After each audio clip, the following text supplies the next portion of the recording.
Alrighty, everyone. Thanks for joining me. This is your host, ID Jester, playing Fantasy Grounds and doing our basic overview tutorial. This is episode number 3, where we're going to talk about combat, what you can expect and what you can do to help proceed with combat and get the flow of the game going and keep it rolling on so we can get on to bigger and better things.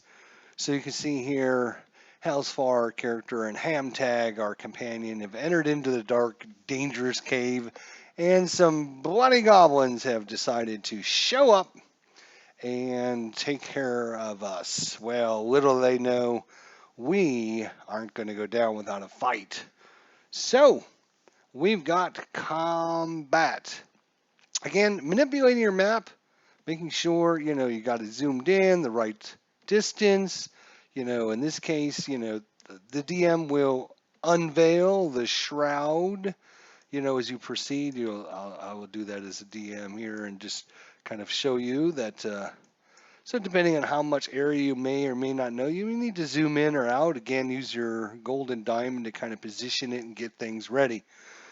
Alrighty, so let's look at combat. So again, combat tracker, obviously very, very important. When combat happens, the DM will probably roll the enemy's initiative and probably ask you to roll your initiative. So we looked at this last episode, but we didn't actually mention it on your main page. Initiative, you want to make sure you have that dice in one of your positions, but you're probably going to be using that quite a bit. So when you roll initiative, boom, boom, boom, there you go. It should auto put you in line wherever you need to go, and it'll keep track of the order. Ham tag. Can we roll initiative for him as well? I don't think I can. We'll just give him 12. There we go. So ham tag gets to go first. Then the goblins are going to go. Then I'm going to go. And of course, if you looked at our previous episodes, you know that ways to set up all your keys so you're ready to go when it's your turn. But let's talk about managing things a little bit on the battle board. So what I'm going to do is actually drag this down a little bit so I can see the top. So up here at the top, there are going to be some important keys that you should know. So here is your select mode. So when I hit this button, you can see my little cursor turns to a little thing. And what I can do is actually select by just clicking and dragging and highlighting all the monsters. So it doesn't really show the monsters that are selected until we do certain things. So we can actually go and say, let's target enemy units, and I'll actually show you which enemies you had already previously selected in their distance away from you. So let's turn that back off. We can untarget things by hitting the clear targets. We can target friendly units actually, or we can just go into target mode. You can always see here on the combat tracker what you have got targeted. So if I have my friend targeted, right? If I've got my, oops, it's not my turn. Right. Let's clear that. There we go. So let's actually proceed through combat. You can see when it's the players, whoever's turn it is will have this outline around them. And of course, sometimes when you zoom way out, it's hard to really see whose turn it actually is. But look for whoever's got the little circle around them, because that will tell you whose turn it is. And of course, you can always see by where the big box is located, and that it's that person's turn. All right, so you can see that Hellsfar doesn't have anyone targeted. Now, in most Dungeons and Dragons games, each square represents about 5 feet. So, ham tag is going to move 5 feet, 5 feet, and then do his attack and all that. And then the DM will proceed. The goblins will take their turn, and then it'll come to our turn finally. Since our turn, we got a white board around ourselves there. Let us know it's our turn. And now we have to decide what we want to do. So, the main thing you want to do is you want to make sure you have the proper enemy or enemies targeted based upon what you're going to do. So if I'm going to use my mace and just walk up and attack this guy, I can actually find out how far away he is again by just going to select mode, select this guy, and then show my targets. Uh, or I can just go into target mode and target this guy. Oops, I took him out of the group. Let's clear all the targets. There we go. Target mode, I can target this guy. There we go. So I've got this guy targeted. I know he's 20 feet away, which is nice for spells. So if you have a spell that's 30 feet, you can target an enemy, find out how far away he is. Oh, that guy's 30 feet away. I can probably do that. I'm going to target him.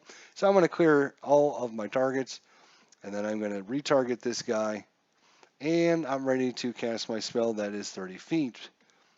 So I know I have the range at least. Now, maybe the bridge is blocking line of sight or whatever. You might need to ask your DM about that, but that'll basically show you how far away everyone is.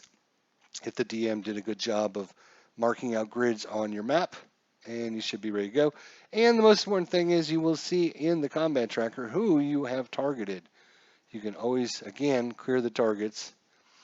This is very important because I don't know how many times we've had the wonderful cleric healing all of the enemies. So, because they forget to target their allies. So if, for example, we'll get to that in a second. So, decide what I'm going to do. I'm going to move, let's say my movement speed, 30 feet, right? So I know I can move and get to this guy, so I'm going to move. And what you don't want to do is just drag your character over there, because let's say there's a trap on the bridge. The DM's not going to know if you walked over the bridge, so move it space by space. Just, give the DM a second. He might say, oh, wait a minute, go back to space. Yep, roll me a dexterity check or whatever. Oh, yeah, okay. Dexterity check, you say? Well, I can click on my button and bring that up really quickly for you. Oh, look at that. All right. Well, all right, you can keep moving. All right, thank you. Boom, boom. So then I moved up there. I go to target mode. I'm going to target this guy. And now you can see I've got it targeted. So when I click on my mace attack, it'll know who I've got targeted. You can see Hellsfar Blackhand here. Did an attack with this mace. I rolled a 13, and plus 4 is a 17. It's going to look at the goblin. Number 3, it's going to tell me whether it's a hit or not. And now I can actually click on the damage, and it'll automatically. Oh, that is not set up properly. Let's see what I did wrong there. Probably when I was messing around with things, I didn't actually put the right button. No, I didn't. Okay, so let's bring our mace damage down here. 1d6 plus 2, that's a little bit better. There we go. All right, so because I have the Goblin 3 targeted, when I do my damage, it should auto-damage the enemy. And you can see I did a total of 4. I rolled a 4 plus 2 for my ability modifier, which did 6 points of damage. And you can see the enemy here is in critical status there, critical death status. Now, you may or may not see all of this. The DM has the option to show this information or not show this information, or you might be able to see it on the actual characters here. The little green dots means everyone's healthy, and then you go from green to yellow to orange to red, and you can see this goblin here is now in red. So people should be able to see, oh, okay, this guy is severely wounded now at this point. All right, and then you might want to, actually untarget that enemy just in case you want to do something else in your next turn. And then what you can do is down in the bottom of your combat tracker and just click the button that says turn complete, and it'll automatically go to the next person character. In this case, it happens to be our ally, but it might be an enemy or whatever, but it'll just tell the DM that you are done with your turn. He doesn't need to sit there and wait on you. When you're done, just click the little button, turn complete, and it'll advance the combat so you can keep things moving pretty quickly. All right, so that's the basic of combat. Again, if I undo my turn here and come back, let's say I'm going to do my ranged attack, my crossbow attack again. What I want to do, I want to target mode, target them, right? And 20 feet, yep, plenty of range. I'm going to take my crossbow out, shoot at him. That is damage, so that's not what I want because I didn't set it up right because I was messing around. Now what I want to do is bring up my character sheet. There it is. And make sure I set this up properly this time. Crossbow attack. And then crossbow damage is over here. There we go. All right, so let's undo what we're doing there. All right, so the DM can always undo and redo things. You know, oh shoot, I'm sorry, I clicked the wrong button.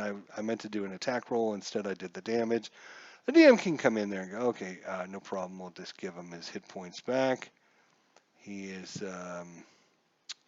let's see, he's at, we'll just say 2 hit points there. No, he's actually at 1 hit point there. There we go. All right, so he is back. And I need to clear the unconscious condition. No. Oh, and I ended up deleting him. All right, no big deal. So I ended up deleting him. We'll take that again. We'll start again. So we're going to target. We're going to target this guy. There we go. And I'm going to use my crossbow attack. And boom, hit him. All right, damage. Oh, critical status, right? Yep. And my turn, you know, etc. Except for it was actually Hamtag's turn. But you get the general gist. I can't actually click that because I don't own that character.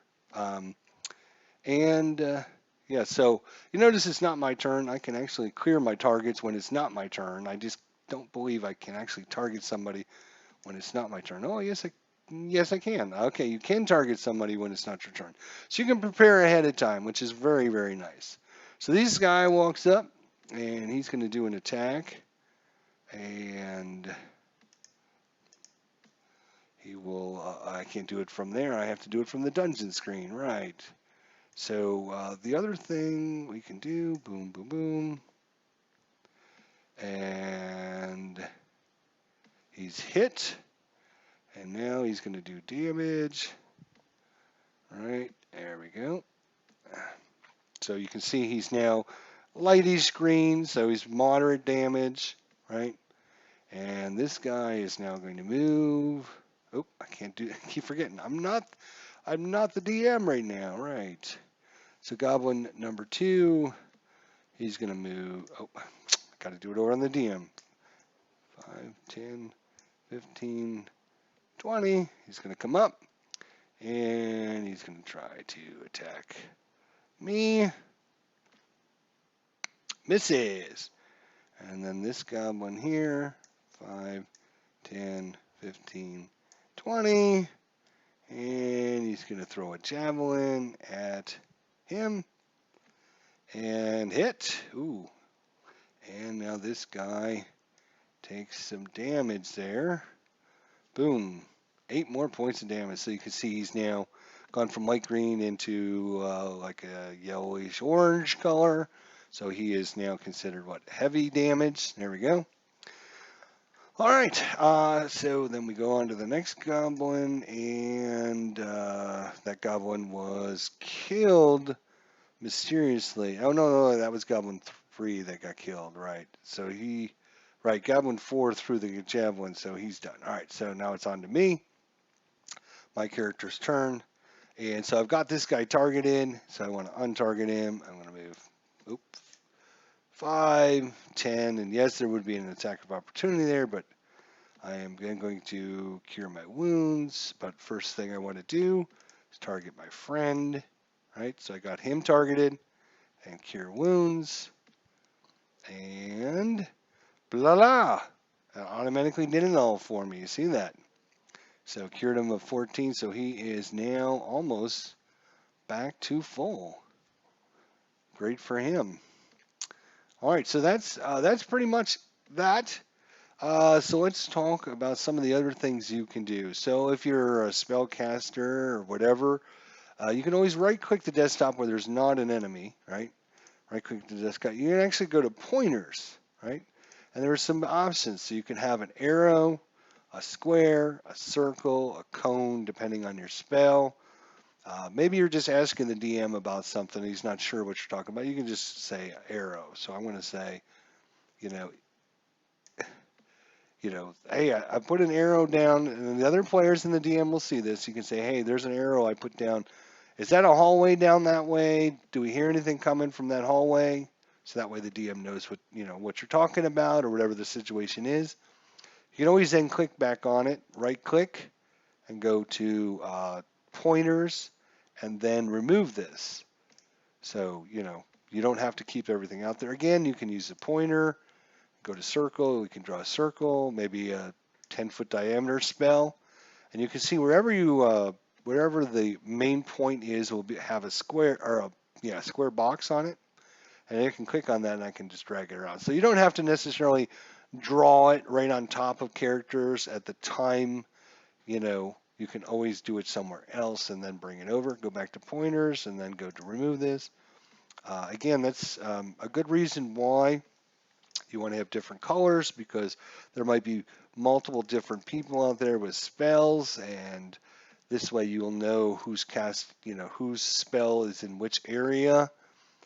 So let's go back to pointers. We'll go to square this time. Again, I can just kind of draw it up here, and it's going to give me, let's go 10 by 10 square, and then I can drag it down and go, okay, I'm going to cast my spell right there, DM, and right, let's see if I cannot get these two guys because it just won't do it. But if I had a bigger spell, right, I could do it.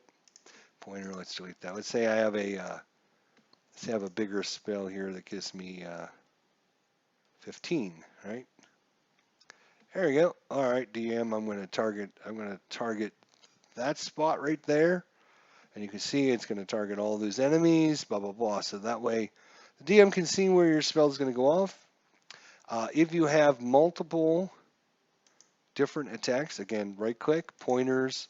If you right click on the square, right, the square, right click, pointers, and then remove this, it'll take it off.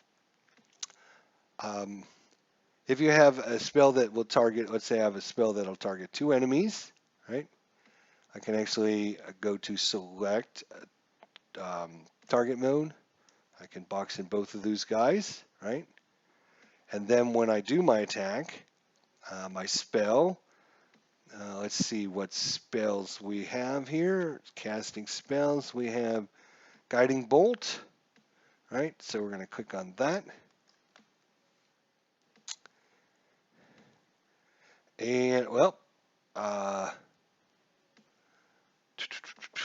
so Guiding Bolt on the Goblin 2 missed. I actually had Ham Tag selected because I wasn't smart enough to unselect him. I missed him. And I hit the one goblin with the Guiding Bolt. All right. There's something else you can actually do with the rolls down here. You can actually, if you click on it and just hold the mouse button down, you can actually grab it, and you can actually just drop it right on the enemy icon. You will see here, number 4 is the guy that I hit, so I'm going to take that damage. Let me just drop that over there. Let's go to our spell here, which is the Guiding Bolt. Again, left click, just hold it down. Oop, that didn't work that great.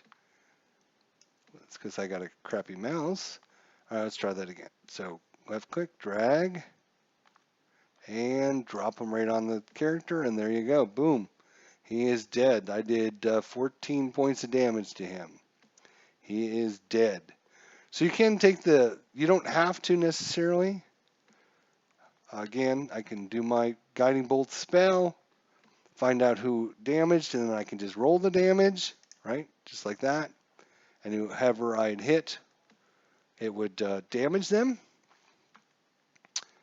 But, if you had a spell that had different damage amounts for different characters or for whatever reason, you can always, individually go, okay, well, this guy got hit and this guy got hit, but the other guys didn't get hit, right? So there you go. That's kind of an outline of the combat for you guys. Your combat tracker, very, very important. Targeting, untargeting and targeting things, very, very important. You can do that outside your turn, inside your turn. Clear your targets off. You can target allies, right? So if you um, target allies,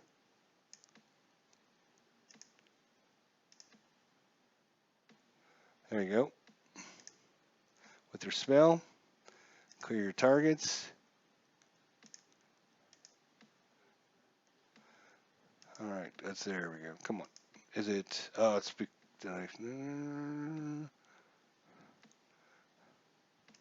Target mode. Let's just. Every time you're in target mode, everyone you select will become a target. So let's clear all our targets. There we go. Let's target our ally there for our spell, cure wounds again, et cetera, et cetera. So you want to make sure you got the proper people targeted, and that's how you do it. Clear your targets, use your targets, um, target friendly and target enemy, right? Uh, or selection mode if you want to select everyone because maybe your spell affects everyone that's in an area. Keep in mind that not all spells will have some kind of combat mechanic with it, and it might have to be like role play. There might not be resistance here. If you look at resistance, you touch a willing creature once before the spell ends, the target can roll a d4 and add that number to one of their saving throws of their choice. They can roll the die before or after making the saving throw, and then the spell ends. All right. So not everything is combat built spell wise. So again, this might be a really good one to have in our C for cast spells. And then we want to, because there's no target, there's no attack, we want to just take the little dragon head, put it over here.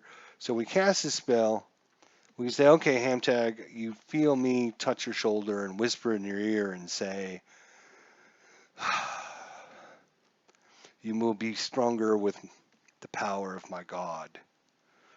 And then, you can actually drop this into the chat. If we can do that, that would be awesome. Come on. There we go.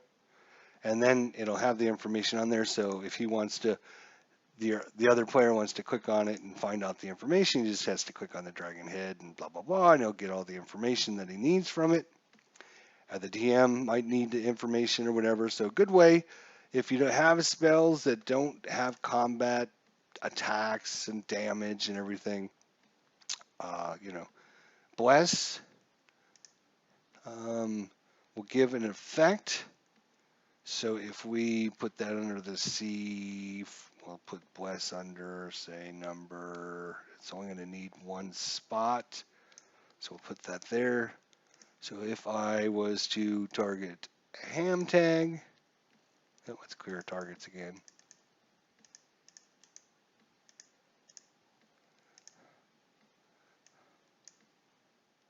All right, clear targets. Now go back to target. There we go. So, oh, no. Undo. It's my turn. Let's target ham tag. There we go. So now I got it targeted. And now I'm going to cast my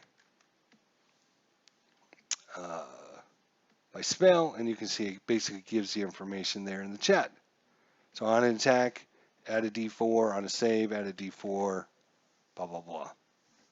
So very good way to manipulate the battlefield, and even when you're preparing ahead of time, getting your spells ready, getting your special abilities ready.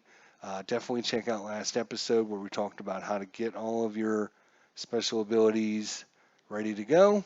It will take you a little while, but after a while you'll get used to where the different the spells are and the skills and your saving throws and your attacks, and you'll be able to go through combat much faster and much quicker. And you don't want to, like I said in the previous episode, combat can slow things down, and you don't want to really spend a 2-hour Dungeons and Dragons session just playing 5 rounds of combat, because you got players that don't know what they're doing, or they don't have all of their keys set up, or they don't know how to link things, or they don't know how to target enemies, or what they can actually do to keep things moving forward. My turn's done. Boom.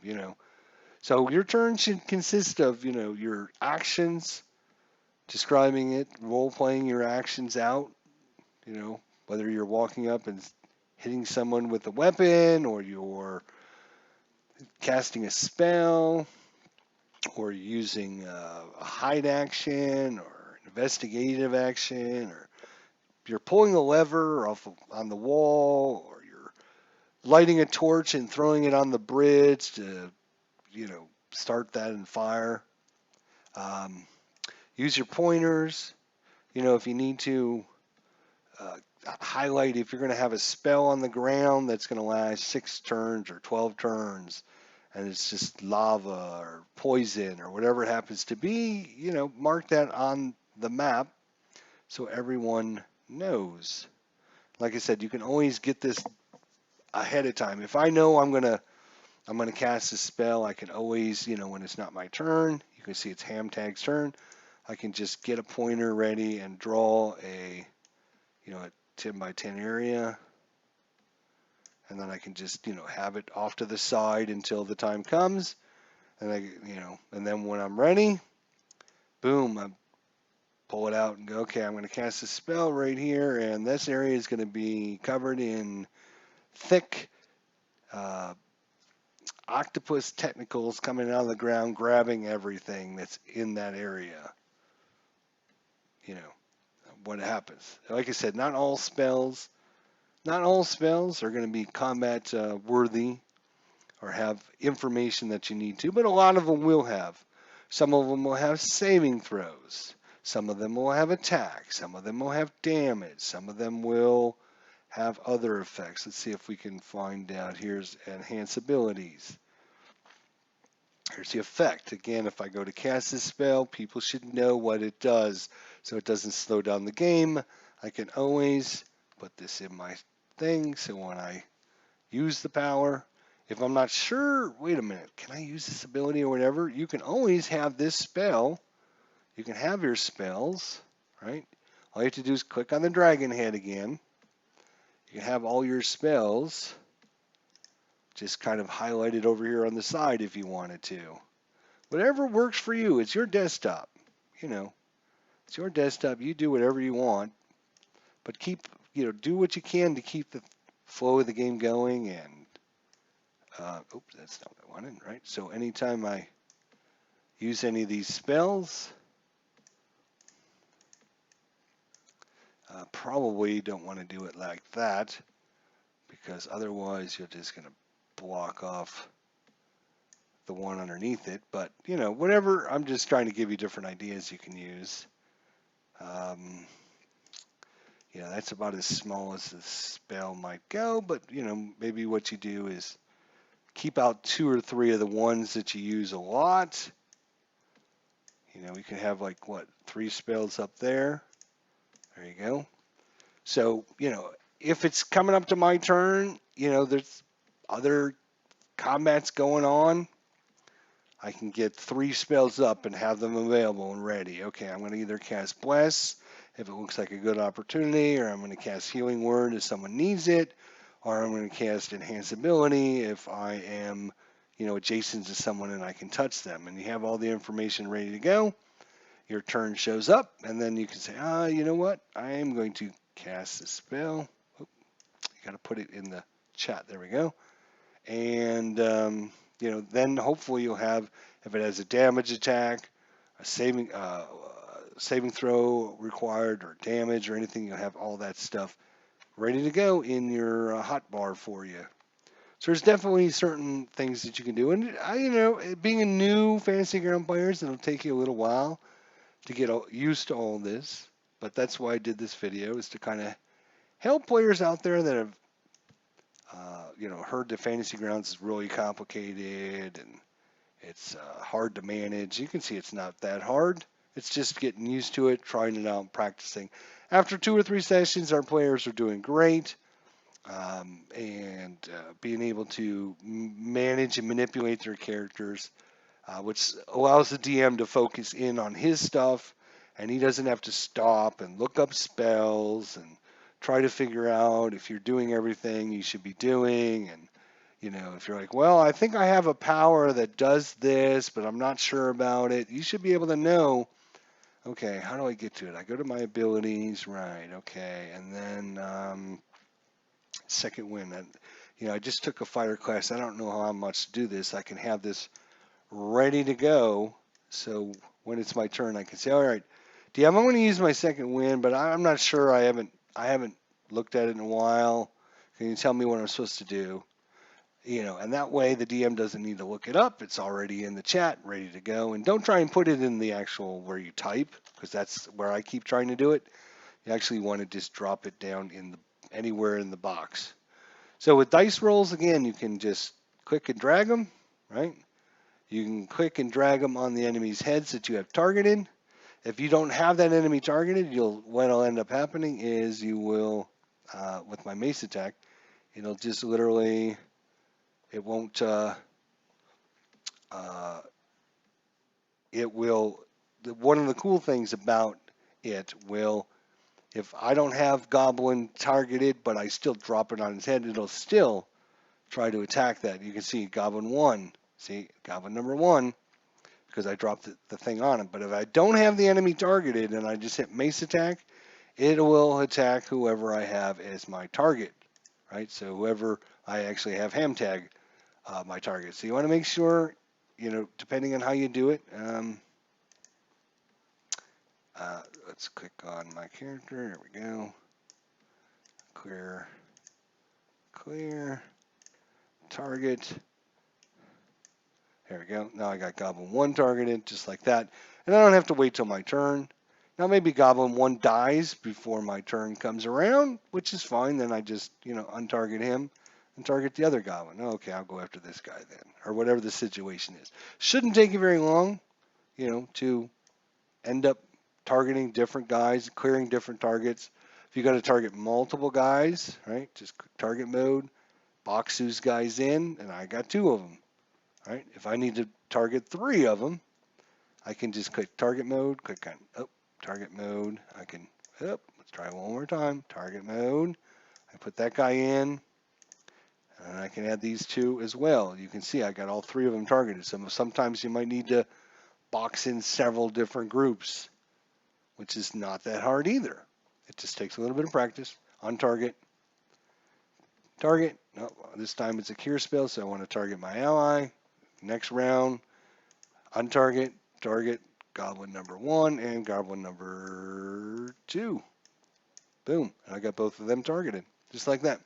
So targeting, knowing your spells, again, not every spell will have an effect in the game, but they'll be listed under your actions. But definitely try to have your main attacks, your main spells coded in. There's plenty of spots to add all that stuff in and keep the game moving forward.